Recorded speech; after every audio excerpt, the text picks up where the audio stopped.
জয় হরিচাঁদ, জয় গুরুচাঁদ।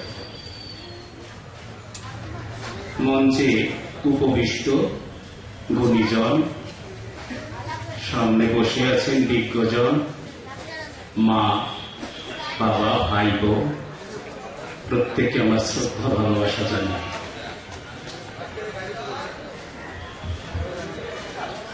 শ্রী শ্রী হরিলীলামৃতে অলৌকিকতার প্রাসঙ্গিকতা, এ বিষয়ে আমার বক্তব্য।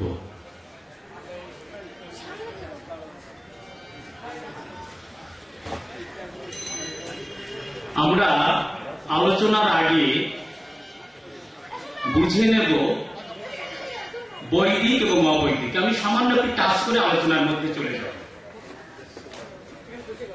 বৈদিক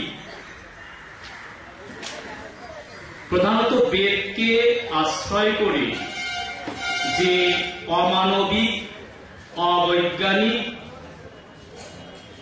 অলৌকিক কাহিনী গাথা, সেটা হচ্ছে বৈদিক। যেখানে একটা ভগবান থাকবে যিনি সর্বশক্তিমান, অসংখ্য দেব দেবী থাকবেন, অনেক অবতার পুরুষ থাকবেন, জন্মান্তরবাদ থাকবে। সেখানে ইনিয়ে বিনিয়ে গল্পকথা লেখা হবে, একটা শোষণের ধর্ম, এটা বৈদিক। তাহলে অবৈদিক, অবৈদিক ধর্ম দর্শন বিজ্ঞানের উপর নির্ভর করে গড়ে উঠেছে।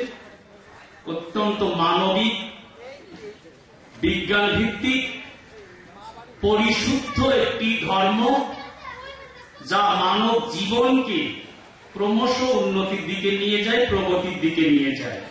যেখানে একটা সর্বশক্তিমান ঈশ্বর নেই, ৩৩ কোটি দেবতা নেই, অবতার পুরুষ নেই, জন্মান্তরবাদ নেই, আত্মার অস্তিত্ব নেই, এমন একটা ধর্ম দর্শন হচ্ছে অবৈদিক ধর্ম দর্শন। আজকে আমরা যে বিষয় নিয়ে আলোচনা করতে যাচ্ছি, যে লীলামৃতে একটু আগে শ্রদ্ধেয় মনীন্দ্র বাবু আলোচনা রাখলেন যে বৈদিক এবং অবৈদিক দুটি ধারার মিশ্রণ লীলামৃতের মধ্যে দেখা যায়, এবং তার প্রাক ইতিহাস আমাদেরকে শোনালেন।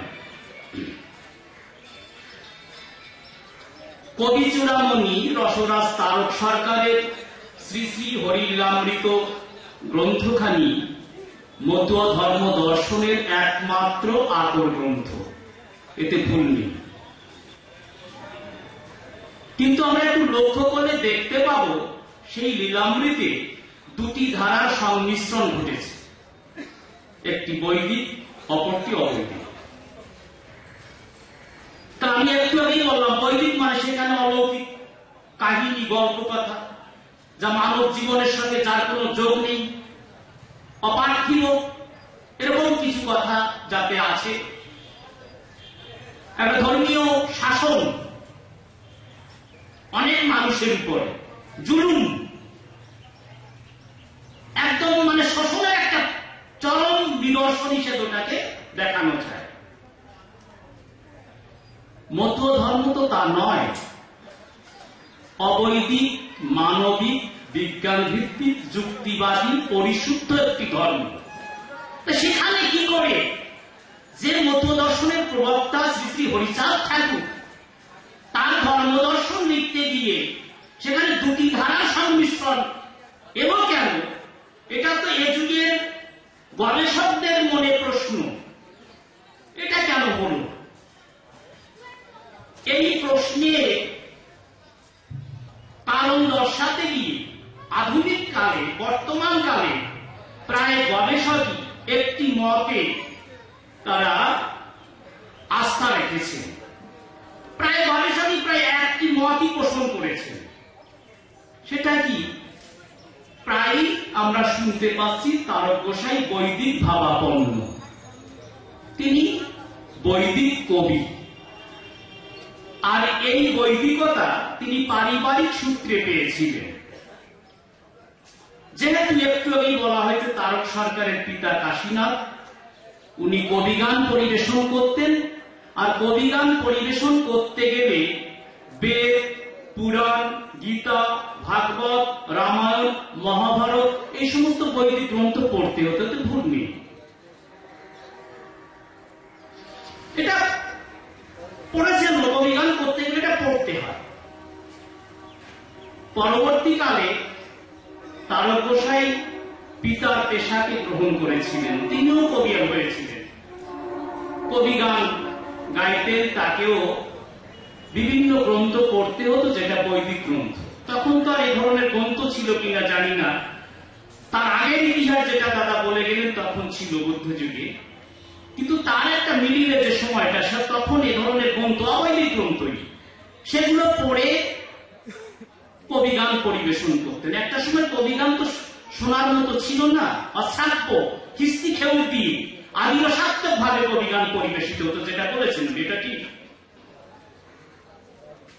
তারক গোসাই এই যে কবিগান পরিবেশন করতেন, বৈদিক ভাবের মধ্যে ডুবে থাকতেন, এর জন্য লীলামৃত লিখতে গিয়ে তার ভাব ঢুকেছে, এটা সত্য, কিন্তু এই কারণটি প্রধান কারণ নয়, আরো আরো কারণ থাকতে পারে, সেটাই আমাদের আলোচ্য বিষয়। যদি তারক সরকার সত্যি সত্যি অবৈদিকতা কিছু না বুঝতেন, তাহলে লীলামৃতের মধ্যে যে কথাগুলো বলেছেন একটু আগে সূত্র বক্তা টুকরো টুকরো ভাবে এসেছে, তার কারণই দর্শিয়েছেন। আবার এই বিষয়ে আমরা লীলামৃতে দেখতে পাই মহানন্দ হাওড়া, উনি লীলামৃতে মুখবন্ধ রচনা করতে গিয়ে ওখানে বলেছেন যে গ্রন্থকর্তা অর্থাৎ তারক সরকার কবিগান পরিবেশন করতেন, বিশেষ করে চৈতন্য চরিতামৃত ছিল ওনার প্রিয় গ্রন্থ, ওটা বিশেষভাবে উনি পাঠ করতেন। লীলামৃত রচনাকালে ওনার প্রিয় পাঠে ভাবধারা লীলামৃতের মধ্যে ঢুকে গিয়েছে। তাহলে এখানে গবেষকের সঙ্গে ওনার আমরা মতের মিল দেখতে পাচ্ছি। কিন্তু তারক সরকার অবৈদিক ভাবটাও বুঝতেন, সেটা লীলামৃতের পাতায় বিশেষভাবে তোলা আছে। উনি কি বললেন লীলামৃতে? জীবে দয়া, নামে রুচি, মানুষেতে নিষ্ঠা, ইহা ছাড়া আর যত সব ক্রিয়া ভ্রষ্টা। এবার আসি, এর মধ্যে উনি কি বুঝাতে চাইলেন? তিনটি জিনিসকে উনি তুলে ধরেছে এই মহাবাণীর মাধ্যমে।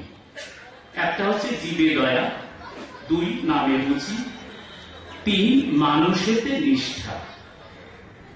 জীবে দয়া অর্থাৎ যেখানে প্রাণী জগৎ রয়েছে, উদ্ভিদ জগৎ রয়েছে, এর মধ্যে উদ্ভিদ জগতের প্রতি দয়াশীল হতে হবে। একটা গাছ লাগালে তাকে জল ঢালতে হবে, প্রত্যেকদিন লালন পালন করতে হবে, দিন দুঃখীর প্রতি যত্নবান হতে হবে, তাদের দুঃখ মোচনের কাজে নিজেকে নিবৃত্ত রাখতে হবে, এটা বোঝাতে চেয়েছি।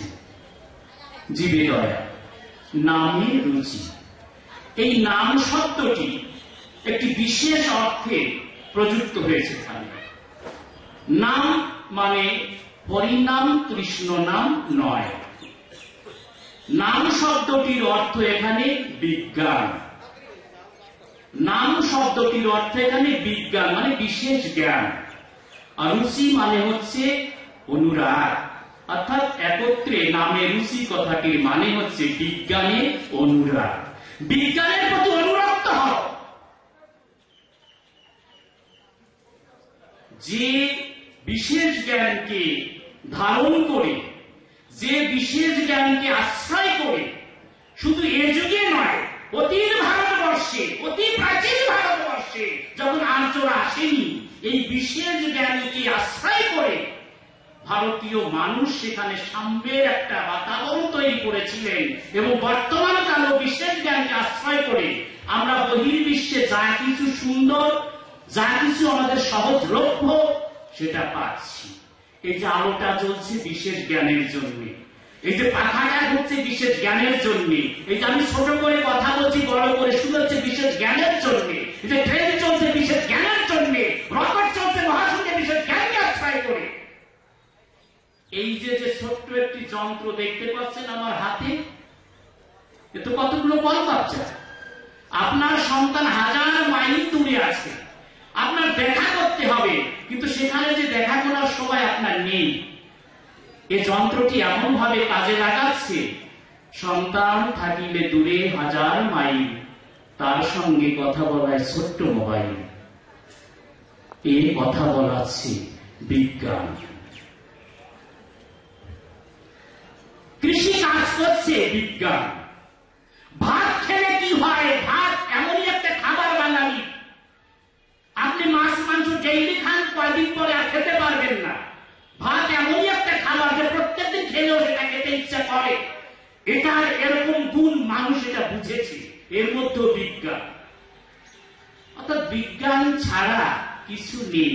এই নামে রুচি মানে সেই বিজ্ঞানে রুচি আনে, যে বিশেষ জ্ঞানকে অবলম্বন করলে মানব এবং জীব জগৎ ক্রমশ প্রগতির দিকে যায়, বিভিন্ন দিকে তার প্রজ্ঞা জন্মায়।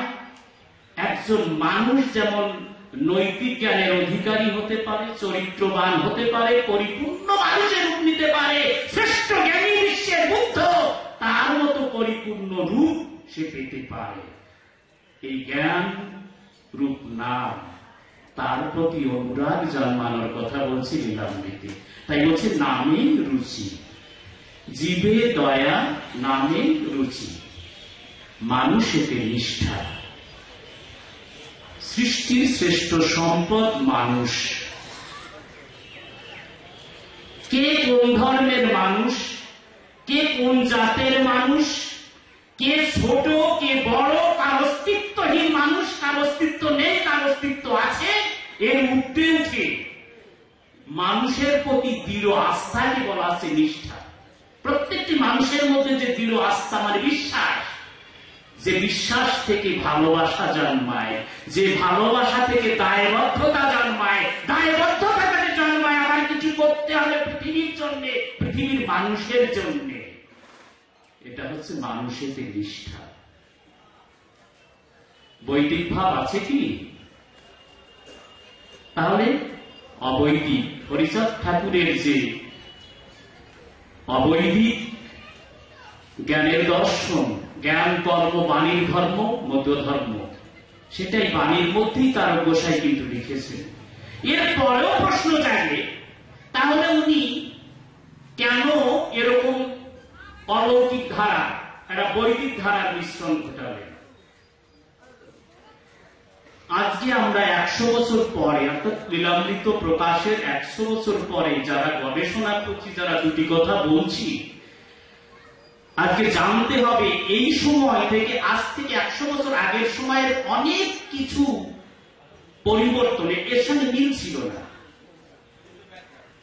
অনেক কিছু মিল থাকার কথা না, কারণ যেদিন যাচ্ছে সবকিছু পরিবর্তন হয়, মুহূর্তের মধ্যে মানুষের মন পরিবর্তন হয়, কারণ মানুষের মন হচ্ছে বিচিত্র জগতের বাসিন্দা, মুহূর্তে মুহূর্তে চেঞ্জ হয়। তারক গোসাই লীলামৃত লিখেছেন, হরিচাঁদের আদর্শ তিনি বুঝেছিলেন, এটা ঠিক, কিন্তু তারপরে কেন দুধের মধ্যে জল ঢাললেন? তার কারণ যে যুগে দাঁড়িয়ে তিনি লীলামৃত রচনা করছেন, আজ থেকে 100 বছর আগে, তারও অধিক আগে, সে সময়ের পরিমণ্ডলটা কি, প্রেক্ষাপটটা কি, যুগ রুচি কি, মানুষের চাহিদা কি ছিল? আমরা তো জানি কোন কবি সাহিত্যিক যুগের ঊর্ধ্বে নয়। যে কবি যে যুগে দাঁড়িয়ে কলম চালনা করেন, সেই যুগের মানুষের দৈনন্দিন জীবনের চাহিদা কি, তাদের ভালো লাগা মন্দ লাগা, এটাই প্রতিফলিত হয় তার লেখনীতে। সে সময়ে যদি দেখি আমরা,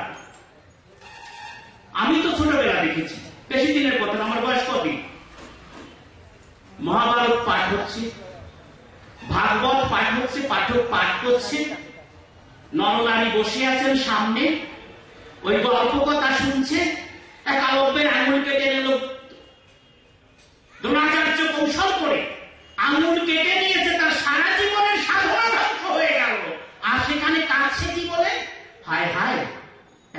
একলব্যের কি গুরু ভক্তি, একলব্যের কি গুরু ভক্তি, দেখেছে? বিবেচনা কোথায়? বেশি দিনের কথা না, আমি শুনেছি সেখানে ছল চাতুরি, সেটা বোঝেনি মানুষ। ওই বৈদিক কাল থেকে যে ধারণা, অলৌকিক ধারণা, সর্বশক্তিমান একটা ঈশ্বরের ধারণা, ইহজগৎ পরজগৎ সম্পর্কে ধারণা, একটা জন্মান্তরবাদ সম্পর্কে ধারণা, ব্রহ্মপদ লাভ করবো একটা ধারণা, মোক্ষ লাভ করবো ধারণা, এই ধারণার বশবর্তী হয়ে মানুষ তখন ভাগবত পাঠ শুনত, মানুষ তখন গ্রন্থ পাঠ শুনত। তারা যখন নিজে পাঠ করত অথবা পাঠকের মুখ থেকে শুনত, সেগুলো শুনতে শুনতে এমন ভাবে গদগদ হয়ে যেতেন, একে অপরকে জড়িয়ে ধরে যেন পরম আনন্দ লাভ করতেন, স্বর্গ সুখ পেতেন। কি মধুর পরিবেশ! তারা এর বাইরে কিছু ভাবতে পারত না। সেরকম একটা ভাব ঘন পরিবেশের মধ্যে থেকে তারক গোসাইকে কিন্তু লীলামৃত রচনা করতে হয়েছে, এটা আমাদের মাথায় রাখতে হবে। যে গ্রন্থ রচনা করলে মানুষ গ্রহণ করবে না, সে যত বড়ই সত্য কথা হোক, মানুষ যদি তা গ্রহণ না করে, সে গ্রন্থ তো মৃত গ্রন্থ, তা পাঠ করবে না, অথচ গ্রন্থ বলবো, তা তো হতে পারে না। তারক গোসাই তাই কি করলেন? অবৈদিক ধর্ম দর্শন বোঝার পরেও যুগ রুচির চাহিদা মেটানোর জন্য তৎকালীন মানুষের যে চাহিদা, তার খোরাক লীলামৃতের মধ্যে ঢুকিয়ে দিলেন, যে অন্তত বেঁচে থাকুক, যদি বেঁচে থাকে এ নিয়ে গবেষণা করবে পরবর্তীকালে যে গবেষকরা আসবেন, সভ্য মানুষ আসবে, অন্তত বেঁচে থাকুক। অন্তত বেঁচে থাকার ভাবনাটা তার মাথায় কাজ করেছিল। তাই আমি বলবো, তারক গোসাই যে বৈদিক ধর্ম দর্শন এই লীলামৃতের মধ্যে ঢুকিয়েছে, এটা তার উদ্দেশ্য প্রণোদিত প্রয়াস, অন্তরের প্রচেষ্টা নয়। তৃতীয় কারণ মাথায় রাখতে হবে, সেই সময় কাদের অঙ্গুলি হেলনে সমাজ ব্যবস্থা পরিচালিত হয়, কোন জিনিসটি গ্রহণ করব, কোন জিনিসটি বর্জন করতে হবে, তাদের মর্জির উপর তখন নির্ভর করত। একটু আগে শ্রদ্ধেয় দাদা বলে গিয়েছিলেন যে লীলামৃত গ্রন্থ ছাপাতে গিয়ে অনেকবার হোঁচট খেতে হয়েছে, কোন প্রেস মালিক সেটা ছাপাচ্ছেন না। পরে কলকাতা দর্জিপাড়া 5 নং চিদম্বতী লেন্স শাস্ত্র প্রচার প্রেস, সেখানে ওই মালিককে 20 টাকা ঘুষ দিয়ে লীলামৃত ছাপানো হয়েছিল, তবে পরিবর্তন পরিমার্জন করে। সেরকম একটা যুগে একটা আদর্শকে বাঁচিয়ে রাখতে হলে তার কতগুলো উদ্দেশ্যকে কাজে লাগাতে হয়েছে। এটা উদ্দেশ্য প্রণোদিত, অন্তরের কথা নয়, যেটা উনি দিয়েছে, যার জন্যে উনি কিন্তু এই বেনাজয় ঢুকিয়েছিলেন। এটা ঠিক। লীলামৃত ছাপাতে গিয়ে হোঁচট খেতে হয়েছে, এটা ঠিক। আর সেই যুগে কোন জিনিসটা কারা গ্রহণ করবে, বর্জন করবে, সেটা নির্ভর করত উচ্চ বর্ণের মানুষের উপরে। সেই মানুষগুলো যেটিকে স্বীকৃতি দেবে সেটা ধর্মীয় গ্রন্থ হতে পারে, অন্য কিছু ক্ষেত্রেও হতে পারে। তারা যেটাকে স্বীকৃতি দেবে, প্রচার প্রসার চালাবে, সেটাই মানুষের মধ্যে বেঁচে থাকবে, এটাই শেষ কথা। তাই তারক গোসাই কি করবেন? সর্বজন মান্যতা এবং সর্বজন গ্রাহ্যতা যাতে লীলামৃত পায়, তার জন্য অলৌকিক কাহিনী, যেটা ওদের মনোভূত, যেটা মনে করে এটা আমারই কথা, সেটাকে ঢুকাতে বাধ্য হয়েছিল। আমরা লীলামৃত পড়তে গিয়ে একটু বাদ দিয়ে নিতে পারি না? তারক গোসাই কি লিখেছেন এটা বুঝতে পারি না আমরা? ওই কথার আড়ালে ছাইয়ের গাদার মধ্যে সোনা থাকবে, সোনা পারে, সোনাকে সোনা বলবেন না, ছাই বলবেন? লীলামৃতের মধ্যে ছাই আছে, সোনাও আছে, অনেক মণিমুক্ত ধরে ধরে সাজানো রয়েছে, সেটাকে দেখতে হবে। আজকে বসে আছেন আমার শ্রদ্ধেয়, যিনি আমার চোখ খুলে দিয়েছেন, মণিমোহন বৈরাগী মহাশয়, আর 3 জন ব্যক্তিত্ব যারা আমার পাশে থেকে চোখ খুলে দিয়েছেন, কিন্তু তবু আধার কাটেনি, তাদের পরশ সবসময় পেতে পারি না। বুঝতে হবে সবকিছুই আছে, আমরা সাইডুকেই অবলম্বন করবো না, সোনাটুকু চেয়েছি তো লীলামৃতের মধ্যে আছে। কি বলছেন? ব্রহ্মত্ব মাধুর্য মুক্তি কৃষ্ণ ভক্তে দণ্ড, হরির নামে পাপ ক্ষয় কহে কোন ধন্য। মুক্তি শ্রেষ্ঠ ব্যাখ্যে যারা ভক্তি নাহি চিনে, হরির নামে পাপ ক্ষয় তারাই মানে। পড়ে তো গেলাম কি বললেন তারক সরকার, যে মানুষটা অবৈদিক দর্শন বোঝে না সে কি করে শুনে শুনে এই কথা লিখবে? শুধু শুনলে হয়, ভিতরে আত্মস্থ হতে হয় একটা জিনিসকে, আত্মস্থ করা। ভিতরে সেটাকে ভালো না লাগলে আমি লিখবো কেন সে কথা? যে কথা আমার ভালো লাগে না সে কথা আমি লিখতে যাবো কেন? কি বললেন? ব্রহ্মত্ব মাধুর্য মুক্তি, উনি মাধুর্য কথাটা ব্যবহার করেছেন। ব্রহ্মত্ব মাধুর্য মুক্তি কৃষ্ণ ভক্তে দণ্ড, হরির নামে পাপ হয় কহে কোন ভণ্ড। মুক্তি শ্রেষ্ঠ ব্যাখ্যে যারা ভক্তি নাহি চিনে, হরির নামে পাপ হয় তারাই মানে। ব্রহ্মত্ব কথাটির মানে হচ্ছে ব্রহ্মের ভাব, এর আর একটা মানে হচ্ছে ব্রহ্মপদ। অর্থাৎ একজন মানুষ যদি ব্রহ্মপদ লাভ করে তার যে আনন্দ, ভক্ত মোক্ষ লাভ করলে তদ্রূপ আনন্দ পায়। এই জন্য ব্রহ্মত্ব সাযুজ্য মুক্তি, মুক্তিতে ওইরকম আনন্দ আছে, ব্রহ্ম প্রাপ্তিতে যে আনন্দ সেটা কৃষ্ণ ভক্তে দণ্ড। দণ্ড মানে সাজা, দণ্ড মানে রাজি, দণ্ড মানে সাজা। কেন?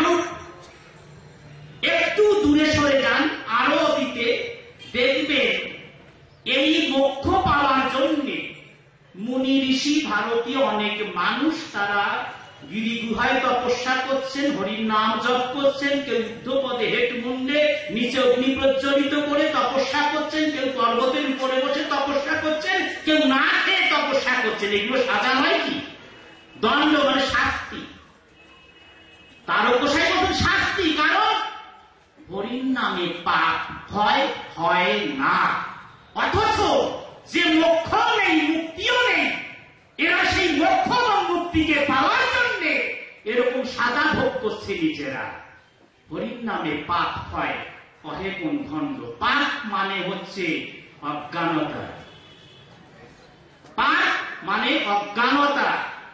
এই যে হরির নাম ঝোলার মধ্যে হাত ঢুকিয়ে মালা টিপে হরির নাম করছি, বলছে না ও হরির নামে অজ্ঞানতা যায় না। অজ্ঞানতা যেতে গেলে কি? বিজ্ঞান রূপ নাম, জ্ঞান। অজ্ঞানতাকে তাড়াতে গেলে জ্ঞান রূপ আলো দিয়ে সেটাকে দূরে সরাতে হয়। তাই হরির নাম হচ্ছে জ্ঞান, বিজ্ঞান। এই বিজ্ঞান হিসাবে সেটাকে ব্যবহার করো জীবনে, তবেই তোমার ভিতরে যে অজ্ঞানতার অন্ধকার সেটা দূর হয়ে যাবে। লীলামৃতে বলছে নাম এবং হরি এক। কতগুলো তাৎপর্য ভালো করে লক্ষ্য করতে হবে। যেই নাম সেই হরি, শ্রীমুখের বাক্য, মনে প্রাণে জীব তবু নাহি করে ঐক্য। যেই নাম সেই হরি, তার হরি মানে শুধু এই হরি নয়, হরি মানে হচ্ছে জ্ঞান। আমি একটু বলছি নাম মানে জ্ঞান বা বিজ্ঞান, তাহলে যেই নাম সেই হরি, অভেদ আরোপ করেছে। তাহলে হরি মানেও জ্ঞান, নাম মানেও জ্ঞান, বিজ্ঞান মানে বিশেষ জ্ঞান, চরম জ্ঞানকে বলা হচ্ছে, পরম জ্ঞানকে বলা হচ্ছে হরির নাম।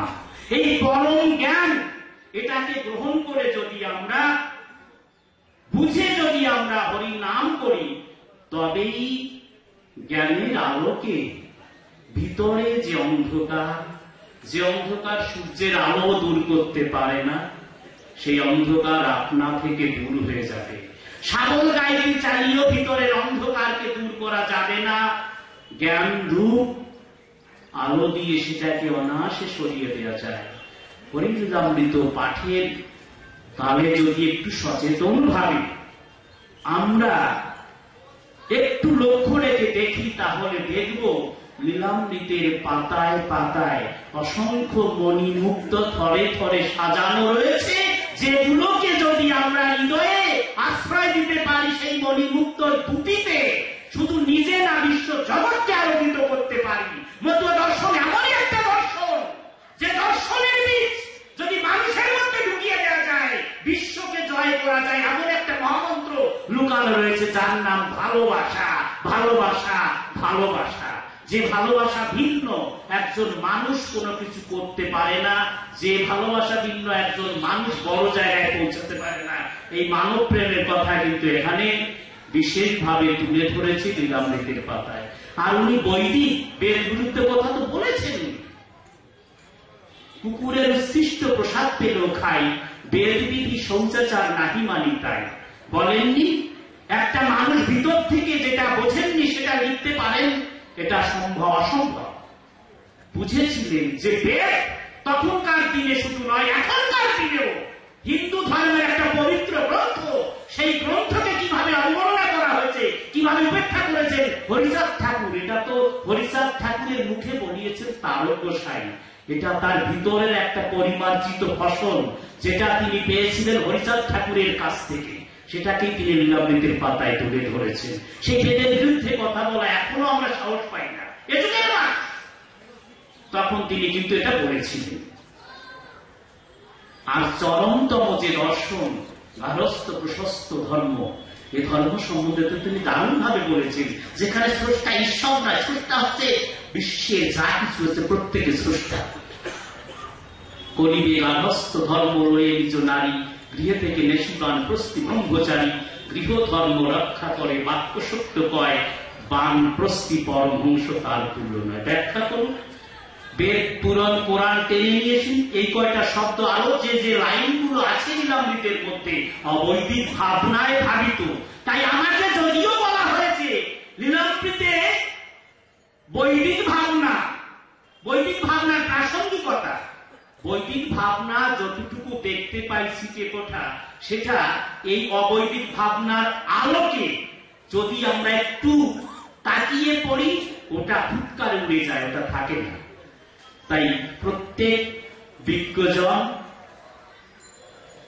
এবং আমার একান্ত আপনার জন যারা রয়েছে, আমি অনুরোধ রাখবো আমরা লীলামৃত পড়তে গিয়ে নিজেকে যদি একটু পরিবর্তন করে পড়ি তাহলে আসল সত্যটা আমরা প্রত্যেকেই বুঝতে পারবো। এই প্রার্থনা রেখে আমি প্রত্যেকে আবার শ্রদ্ধা ভক্তি প্রণাম জানিয়ে আমার সামান্য বক্তব্য আমি শেষ করছি। জয় হরিচাঁদ, জয় গুরুচাঁদ। ধন্যবাদ আমাদের সুষেণ বিশ্বাস মহাশয়।